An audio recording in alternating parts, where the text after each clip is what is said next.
I stood in front of that massive flat-screen TV in my parents' dining room, my hand trembling as I held the remote control and watched my entire family's faces drain of colour as the security camera footage played. There she was, my golden child sister, Vanessa, wearing that same designer outfit she'd posted all over Instagram 3 weeks ago, sneaking up to my apartment building's mailbox with a key I never gave her. The timestamp read 10:47 a.m., October 28th, the exact day my baby shower invitation should have reached my family. Instead, the footage showed her stuffing every single envelope into her oversized Prada bag, looking over her shoulder like the thief she was. My mother's fork clattered onto her fine china plate. The sound echoed through the suddenly silent room, where moments before she'd been loudly proclaiming what a failure I was for not attending Vanessa's baby shower, how jealous and small-minded I must be to skip my own sister's celebration. The irony was so thick, I could taste it bitter and sharp, like the cranberry sauce going cold on my untouched plate. But I'm getting ahead of myself. If you want to understand how Thanksgiving dinner became a crime scene revelation, how I went from the family doormat to the woman who burned it all down, you need to hear the whole story.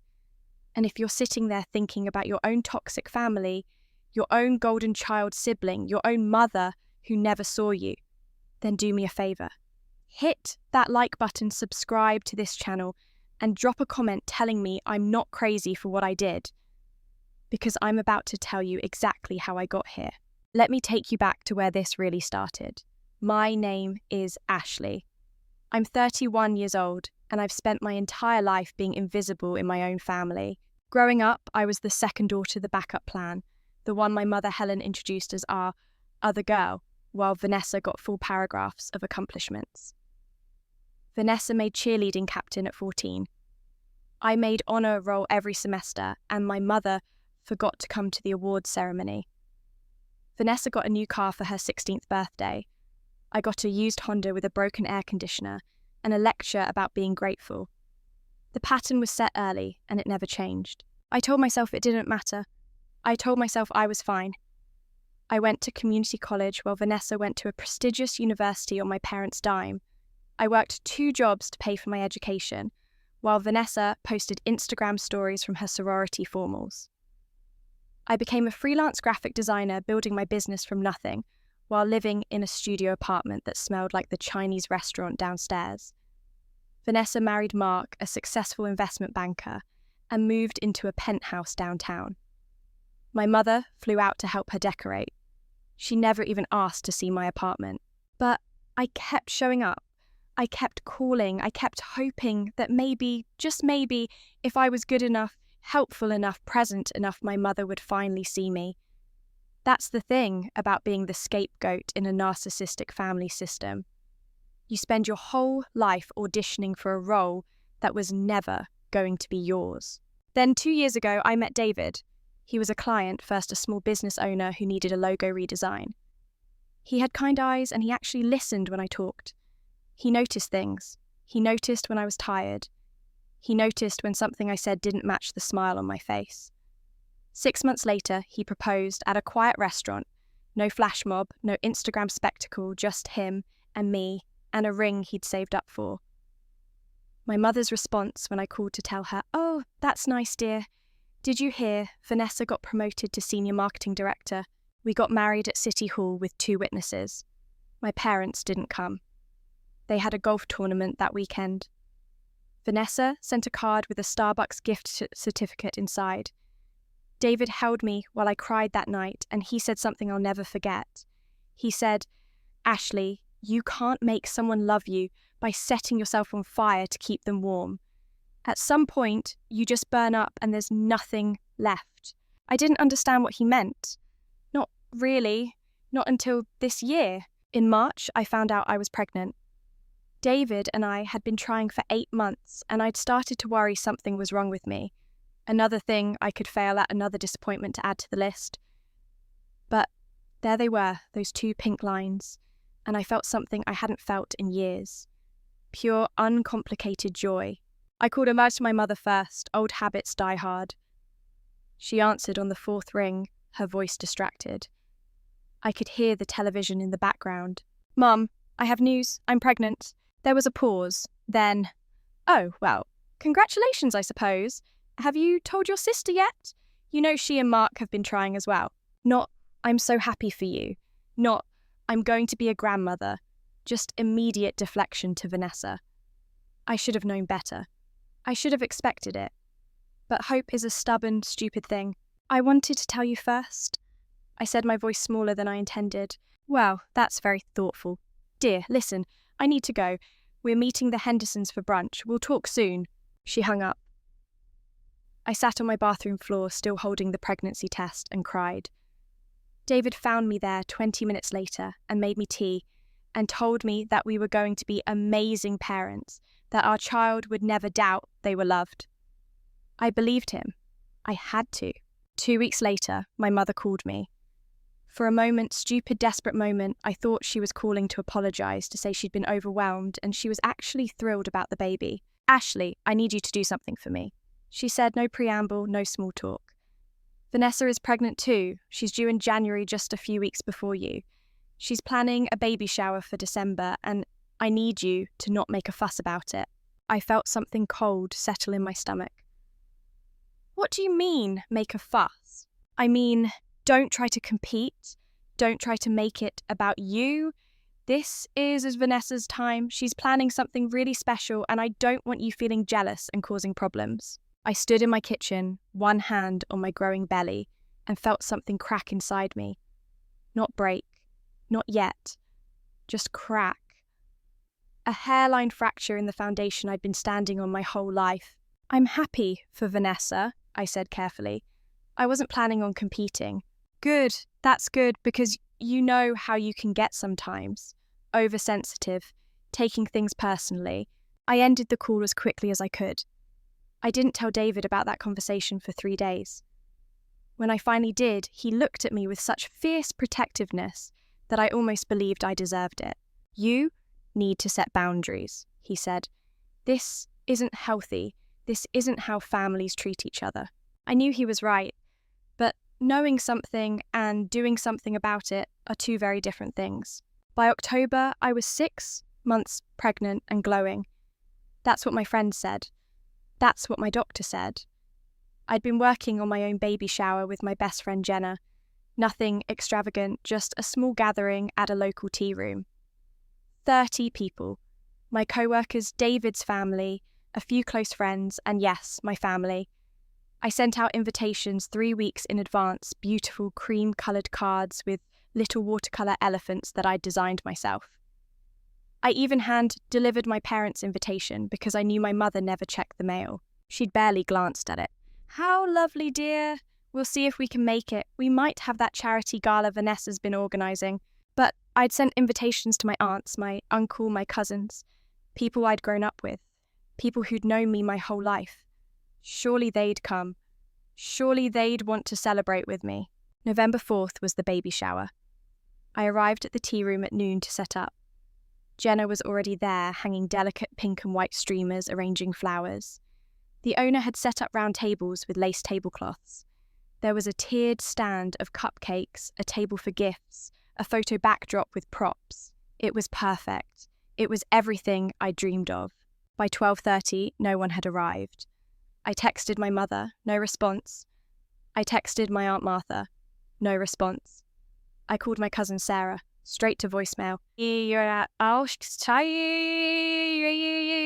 By 1 o'clock, Jenna and I sat at one of the empty tables, surrounded by decorations for a party that wasn't happening. 30 places set, 30 party favours arranged, 30 little cards with my baby's name printed on them. Emma. We were naming her I didn't cry at first. I think I was in shock. I kept checking my phone, convinced there was some mistake, some miscommunication. Maybe they all got the date wrong. Maybe they went to the wrong venue. But deep down I knew this wasn't a mistake. Jenna was the one who got angry first. She stood up so fast her chair scraped against the floor. She grabbed her phone and started scrolling furiously through social media. "Ashley!" she said, her voice tight with rage. "Ashley, look at this." She shoved her phone in my face. Instagram, Vanessa's Instagram, posted 20 minutes ago. The photo showed a room full of people. My Aunt Martha, my cousin Sarah, my mother. All of them gathered in my parents' living room, laughing and smiling around Vanessa, who sat in the centre like a queen on her throne, one hand on her belly, surrounded by mountains of gifts, wrapped in silver and gold. The caption read, "Blessed beyond measure, so grateful to celebrate baby Carter with all my favourite people. Family is everything." That's when I started crying. Not delicate tears, ugly gasping sobs that came from somewhere deep and primal. Jenna held me while I fell apart right there in that beautiful room I'd paid for, surrounded by cupcakes no one would eat. "This isn't a coincidence," Jenna said, her voice shaking with fury. "Ash, this was deliberate. This was planned. She knew. They all knew." I wanted to disagree. I wanted to believe there was some explanation. But the evidence was right there in my hands, time-stamped and geotagged. My family had chosen to skip my baby shower to attend my sister's, despite the fact that hers wasn't even scheduled for today. Or it hadn't been the last time I talked to my mother. Jenna helped me pack up everything. The owner of the tea room, a kind older woman named Patricia, refused to charge me the full amount when she saw what had happened. She gave me a hug and told me that sometimes the family we choose matters more than the family we're born into. I nodded, but I couldn't speak. If I spoke, I'd start crying again. David picked me up. He took one look at my face and knew. He loaded the boxes of untouched cupcakes and unopened gifts I'd bought for party games into our car and drove us home in silence. When we got to our apartment, he ran me a bath and sat on the bathroom floor beside the tub while I cried. "I want to fix this," he said quietly. "I want to make them hurt the way they hurt you, but I know I can't. I can only promise you that our daughter will never, ever feel this way. She'll never wonder if she's loved. She'll never be invisible." I wanted to let it go. I wanted to be the bigger person. I wanted to just accept that this was my role in the family, the forgotten one, the one who didn't matter enough to keep a promise to. But then Jenna called me the next day. "I did some digging," she said, her voice hard and determined. "You need to see this." She came over with her laptop and showed me her findings. She'd gone through social media posts, cross-referenced dates, talked to mutual acquaintances. Vanessa hadn't suddenly decided to have a baby shower on November 4th. She'd planned it that way. She'd known about my baby shower, and she deliberately scheduled hers for the same day, same time. But it got worse. So much worse. Jenna had screenshots, Instagram posts from September, where Vanessa casually mentioned she was thinking about a December baby shower. Comments from my mother saying, "That sounds perfect, darling." Then in October, after I'd sent my invitation, suddenly Vanessa's plans changed. Suddenly it had to be November 4th. Suddenly it was urgent. "She sabotaged you on purpose," Jenna said, "and your mother helped her do it."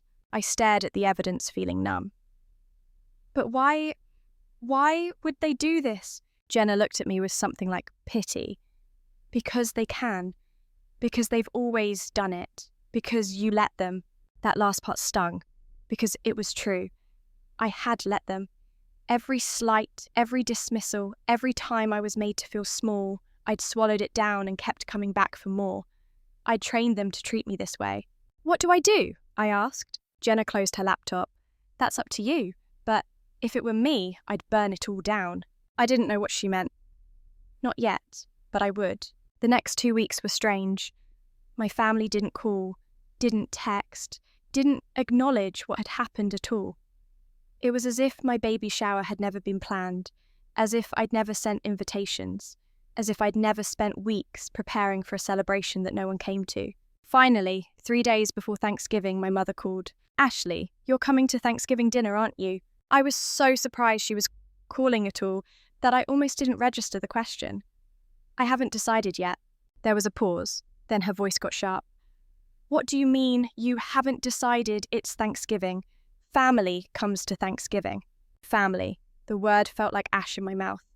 "Mom, no one came to my baby shower." "Oh, that." Her tone was dismissive, like I'd brought up the weather. Honey, there was a scheduling conflict. Vanessa needed us. You understand. Needed you for what? Well, for her baby shower, obviously. It was a big event. She had so many people there. It meant a lot to her. Something inside me went very still. And my baby shower didn't mean anything. Don't be dramatic. You're always so dramatic. You could have just rescheduled. Besides, you weren't even showing that much. Vanessa needed the attention. She's been very stressed with work and the pregnancy. I hung up. I didn't say goodbye. I just ended the call and sat on my couch staring at nothing. David came home from work to find me like that. What happened? I told him. All of it. The phone call, the dismissal, the expectation that I'd just show up to Thanksgiving dinner and pretend everything was fine. He sat down beside me. Are you going to go? I thought about it. I thought about showing up and being ignored, being made to feel small, being the family scapegoat one more time while Vanessa basked in golden child glory. Then I thought about something else. I thought about the security camera in my apartment building's lobby. I thought about how I'd mentioned to the building manager that someone might have been tampering with my mail. I thought about how he'd offered to pull the footage for me. Yeah, I said slowly, I'm going to go, but not the way she expects. The next morning I went to the building manager's office. His name was Carl, a retired cop who took his job seriously. I explained the situation carefully, professionally. I told him I believed someone had removed my mail without permission, and I needed the footage from late October. Carl didn't ask questions. He just pulled up the recordings and let me watch. It took 2 hours of fast-forwarding, but there it was. October 28th, 10:47 a.m. Vanessa in an outfit I recognised from her Instagram, using a key to access my mailbox and removing a stack of envelopes. My invitations. All of them. That's mail theft, Carl said quietly. That's a federal crime. Can you send me this footage? I asked. He nodded. I can email you the clip. Do you want me to file a police report? I thought about it. Part of me wanted to. Part of me wanted Vanessa to face legal consequences, but I knew that would just make me the villain in my family's story. The jealous sister who got her successful sibling arrested. No, I needed something better. Something that couldn't be twisted or denied or explained away. Not yet, I said. Let me handle this my own way first. Carl sent me the footage. Then I called Janelle Stina. Remember when you said I should burn it all down? I asked. Yeah, I need your help. We spent the next 2 days gathering evidence. The security footage was just the beginning. Jenna, who worked in digital marketing, helped me track down more.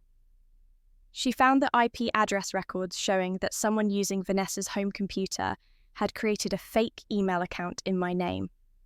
From that account, dozens of emails had been sent to my family members, claiming I'd cancelled the baby shower due to health problems, and asking them not to contact me because I needed space. We found the emails in my Aunt Martha's trash folder. She'd saved them, probably concerned about me. The emails were sophisticated, written in a voice that almost sounded like mine. But there were tells. Little phrases Vanessa used that I didn't. References to stress about work when I was self-employed and set my own schedule. It was her pretending to be me, systematically isolating me from my own family. But the worst discovery came when Jenna hacked into Vanessa's credit card records. I'd given her permission to access mine because we were looking for any unusual activity, and she found something that made her actually gasp. Ashley, your sister, hired a reputation management company. What? Jenna turned her laptop so I could see. Charges to a company called Digital Guard Services. Hundreds of dollars over the past 6 months. She pulled up the company's website and my blood ran cold. Digital Guard specialised in online reputation management, which included posting negative reviews and comments to bury competitors. Jenna cross-referenced the dates of the charges with activity on my freelance portfolio sites. Every negative review, every nasty comment about my work, every 1-star rating that had appeared out of nowhere over the summer, they all corresponded with charges to Vanessa's credit card. She'd been trying to destroy my business. She'd been paying people to trash my reputation to make potential clients think I was unprofessional, unreliable, difficult to work with. I'd lost 3 major contracts this year because clients had seen those reviews and gone with other designers. I'd thought it was just bad luck, just the nature of freelance work. But it wasn't luck. It was sabotage. "I'm going to be sick," I said. Jenna grabbed my hands. "No, you're going to be powerful. You're going to show everyone exactly who she is. But only if you want to. This is your choice, Ash. You don't owe them anything. You could just walk away, cut them off, never see them again." I thought about it. Part of me wanted that, the clean break, the fresh start. But another part of me, the part that had been silent and small for so long, wanted something else. That part wanted them to know, wanted them to see, wanted them to understand exactly what they'd done and exactly who they'd protected at my expense. "I'm going to Thanksgiving dinner," I said, "and I'm bringing receipts." Thanksgiving morning arrived cold and grey. I stood in my closet trying to decide what to wear to your own family's destruction. I settled on a simple navy blue maternity dress, comfortable and presentable. I wasn't there to impress anyone. I was there to tell the truth. David offered to come with me, but I said no. This was something I needed to do alone. He kissed my forehead and made me promise to call him the second I needed an extraction. Jenna was already planning to be parked outside as backup. I loaded my car with shopping bags, the kind with nice tissue paper sticking out the top. To anyone watching, I was bringing gifts. In reality, I was bringing printed copies of every piece of evidence we'd gathered, screenshots, bank statements, email records, security footage on a USB drive, everything organised in folders indexed, impossible to dismiss or deny. I also brought one more thing: the baby shower decorations I'd never used, the cupcakes I'd had made, the party favours with Emma's name on them. I wasn't sure why. Maybe I wanted them to see what they'd missed. Maybe I wanted physical proof of what they'd destroyed. The drive to my parents' house took 40 minutes. I'd made this drive hundreds of times over the years, always with a knot of anxiety in my stomach, always hoping this visit would be different. This time I felt something else. Clarity. Purpose. The fear was still there, but it was different now. It wasn't fear of their rejection. It was fear of my own power, of what I was about to unleash. I parked in front of the house. The windows glowed warm against the November grey. I could see shapes moving inside, hear the muffled sounds of laughter and conversation. For a moment, just a moment, I let myself imagine an alternate reality, where I walked in and people were happy to see me, where my pregnancy was celebrated, where I belonged. Then I grabbed my bags and walked up the front steps. My mother answered the door. She was wearing her favourite Thanksgiving outfit, a burgundy cashmere sweater set that probably cost more than my monthly grocery budget. Her eyes flicked over me, assessing judging. I could see the exact moment she registered my outfit as acceptable enough not to comment on. "Oh, you came," she said, like my attendance had been in question. Come in, Vanessa's already here. She's been asking about you." I bet she had. I followed my mother into the house, into the familiar terrain of my childhood battleground. The living room was full of relatives: Aunt Martha, Uncle Bob, Cousin Sarah and her husband. People I'd known my entire life, people who'd skipped my baby shower to attend my sister's. They all looked up when I entered, and I watched the brief flicker of guilt cross some of their faces, before it was smoothed away into polite smiles. "Ashley, honey, you look well," Aunt Martha said, coming over to hug me. "How are you feeling?" "Pregnant," I said simply. "How was Vanessa's baby shower?" I watched her face flush. "Oh, it was lovely. Very lovely. We missed you there." "I had a conflict," I said, echoing the language my mother had used. "A previous engagement." Before she could respond, Vanessa appeared from the dining room, and I had to suppress my initial reaction. She was glowing. 7 months pregnant and absolutely radiant in a designer maternity dress that probably cost more than my car payment. Her hair was perfect. Her makeup was flawless. She looked like she'd stepped out of a pregnancy magazine.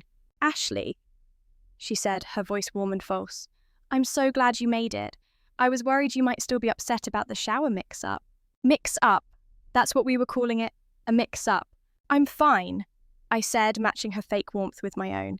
"Actually, I brought some things to share with everyone. Early Christmas gifts." I saw the brief confusion in her eyes before she recovered. How thoughtful. Here, let me help you. No need, I said, holding tight to my bags. I've got it. The dining room was set up like something from a magazine spread. My mother had pulled out all the stops: fine china, crystal glasses, a centerpiece that probably took hours to arrange. The turkey sat at the head of the table, golden and perfect, surrounded by dishes that filled the air with savoury smells. It was beautiful. It was performative. It was everything my family valued: appearance over substance. We all sat down. My father Robert sat at the head of the table, looking vaguely uncomfortable the way he always did during family gatherings. He'd spent my entire childhood being passive, letting my mother orchestrate everything, never intervening when she played favourites. He caught my eye and gave me a small nod. It was more acknowledgement than I usually got from him. Vanessa sat across from me, her husband Mark beside her. He was a tall man with prematurely grey hair and the kind of tired eyes that suggested his marriage wasn't as picture-perfect as Instagram made it seem. He smiled at me, and it seemed genuine. "Congratulations on your pregnancy, Ashley," he said. "When are you due?" "January 20th, I said, 2 weeks after Vanessa. "That's wonderful. Your kids will be so close in age. They can grow up together." I saw Vanessa's jaw tighten. She didn't like that. Didn't like her special moment being compared to mine. But she kept her smile fixed. My mother stood up to give her annual Thanksgiving speech. This was tradition. Every year, she stood at her place at the table and talked about gratitude, about family, about how blessed we all were. Usually, it was mostly about her own accomplishments, her charity work, her social standing. This year was no different. "I'm so grateful for this family," she began, her voice taking on that particular tone she used when she wanted to sound profound. "For all of you being here, for the blessings we've shared, and especially this year, I'm grateful for the new life joining our family. Vanessa, sweetheart, you're going to be such an amazing mother. We're so proud of you." She raised her glass toward Vanessa, who smiled and placed a hand on her belly in that universal gesture of maternal grace. Everyone else raised their glasses too. I kept mine on the table. My mother noticed. "Ashley, don't you want to toast your sister?" "Actually, Mum, I'd like to say something." She looked surprised but nodded, sitting back down. "Of course, dear." I stood up slowly, my hands resting on the table for support. Every eye in the room turned to me. I could feel my heart pounding, but my voice was steady when I spoke. "I want to thank everyone for being here today, for making time for family, for showing up when it matters." I paused, which is why I was so surprised that none of you showed up for my baby shower 3 weeks ago. The room went silent. I saw people shift in their seats, saw my Aunt Martha's face go red. My mother's voice was sharp. "Ashley, this isn't the time." "When is the time, Mum? When would be appropriate to discuss the fact that my entire family skipped my baby shower to attend a party Vanessa deliberately scheduled for the same day?" Vanessa's eyes widened in fake surprise. "What are you talking about? I didn't know you were having a shower that day. If I'd known, I obviously would have scheduled mine differently." "Really?" I reached into one of my bags and pulled out my phone. "Because I have text messages showing that you asked Mum when I was planning my shower, and Instagram posts from September where you said yours would be in December, and then mysteriously, after I sent out my invitations, yours got moved up to November the 4th. I could see her calculating, trying to figure out how much I knew. That was just a coincidence. I had to move it because of scheduling conflicts." "Scheduling conflicts," I repeated. "Is that also why you used Mum's spare key to my apartment to steal my baby shower invitations from my mailbox?" The room erupted. Multiple people started talking at once. My mother stood up, her face furious. "Ashley, that's a serious accusation. You can't just come in here and—" "I have proof," I said calmly. I reached for my laptop bag, the one I'd carefully prepared. "Would everyone like to see?" Vanessa lunged forward, trying to grab my bag, but Mark caught her arm. "Van, what is she talking about?" I pulled out my laptop and walked over to the living room where the big screen TV was mounted on the wall. My father usually watched football games on it. Today, it was going to show something much more interesting. "Ashley, stop this right now." "No," my mother commanded, but I ignored her. I'd spent 31 years following her commands. I was done. I connected my laptop to the TV. The screen lit up bright against the dimmed dining room lights. I pulled up the security footage file. "This is from October 28th, I said. "The day my baby shower invitations should have arrived at your homes. Watch." I hit play. The footage was crystal clear, date and time stamped. Vanessa in an outfit everyone in this room had seen her wear and post about using a key to open my mailbox and remove a thick stack of envelopes. The room was silent, except for the audio from the video, Vanessa's heels clicking on the tile floor as she walked away with my stolen mail. "That's not me," Vanessa said, but her voice was weak. Someone edited that. Deepfake or whatever." "The building manager pulled this footage himself," I said. "He offered to file a police report for mail theft. That's a federal crime, by the way. I told him I wanted to handle it privately first." Mark was staring at his wife, his face pale. "Vanessa, please tell me she's lying." But I wasn't done. I pulled up the next file. "This is better," I said. "These are emails sent from a fake account created in my name. The IP address traces back to your home computer, Vanessa. These emails told everyone that I'd cancelled my baby shower due to health problems and asked them not to contact me." The screen filled with email screenshots. I'd organised them chronologically, showing how Vanessa had systematically contacted every person I'd invited, posing as me, isolating me from my own support system. Aunt Martha gasped. "I got that email. I thought..." "Oh, Ashley, I'm so sorry. I thought you were having problems." "I was having problems," I said, "but they weren't health problems. They were family problems." Vanessa stood up, knocking her chair backwards. "You're crazy. You're making all of this up because you're jealous. You've always been jealous of me." "Jealous?" I repeated. I felt something break loose inside me, something that had been trapped for decades. "You're right. I was jealous. I was jealous that Mum loved you and not me. I was jealous that you got everything handed to you while I had to fight for scraps. I was jealous that you got to be the golden child while I was the family embarrassment." I advanced the slideshow to the next screen. Bank statements, credit card records, highlighted transactions. But I'm not jealous anymore. I'm just angry. These are charges to a company called Digital Guard Services. They specialise in online reputation management, or in your case, online reputation destruction. You paid them to flood my professional portfolio sites with fake negative reviews. You tried to destroy my business, Vanessa. You tried to ruin my career because I dared to be happy, because I dared to also get pregnant. Mark stood up, grabbing the laptop to look closer at the screen. His face went from pale to grey. "These are our credit cards, our joint account. Vanessa, you spent over $3,000 on this." "You sure? Gosh." "She deserved it," Vanessa snarled, and there it was. The mask slipping, the perfect golden child showing her real face. "Everything I have, I earned. She's always just coasted by playing victim, making everyone feel sorry for her. For once, I wanted something that was just mine. I'm the one who should be celebrated. I'm the one who matters." My mother had gone very still. She was staring at Vanessa like she'd never seen her before. Or maybe she was seeing her clearly for the first time. "Vanessa, what have you done?" she whispered. But Vanessa was spiralling, now too angry to stop herself. "What have I done? What have you done? You're the one who gave me the key to her mailbox. You're the one who told me when she was sending invitations. You helped me, Mother. Don't act innocent now." The room exploded. Everyone started talking at once. Uncle Bob was shouting about fraud. Aunt Martha was crying. Cousin Sarah was filming on her phone until her husband told her to put it away.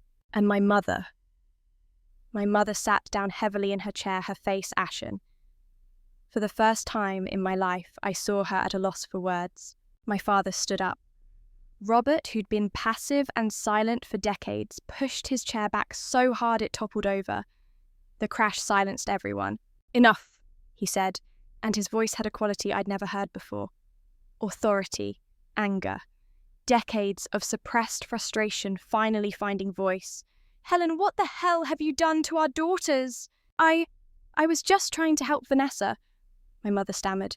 "She was so stressed about the pregnancy, and Ashley always manages on her own, so I thought..."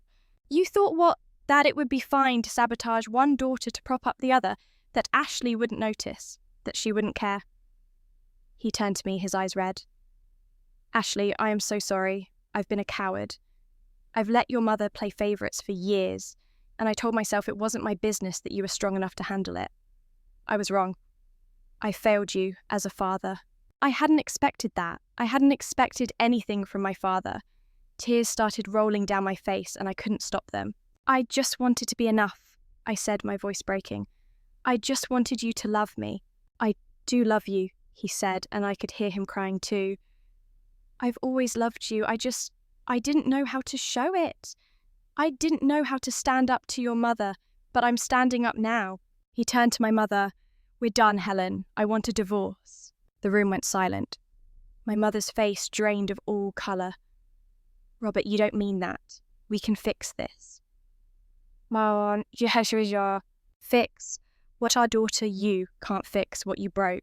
You raised one daughter to be a narcissist and the other to be a doormat, and I let you do it.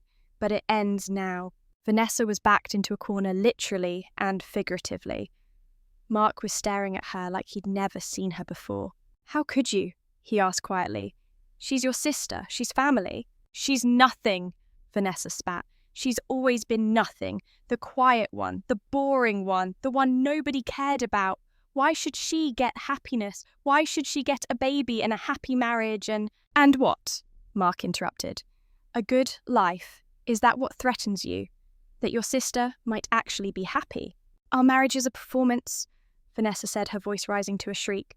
Everything is a performance. You think I like being perfect all the time. You think I enjoy having to be the best at everything. At least I try. At least I don't just give up like she does.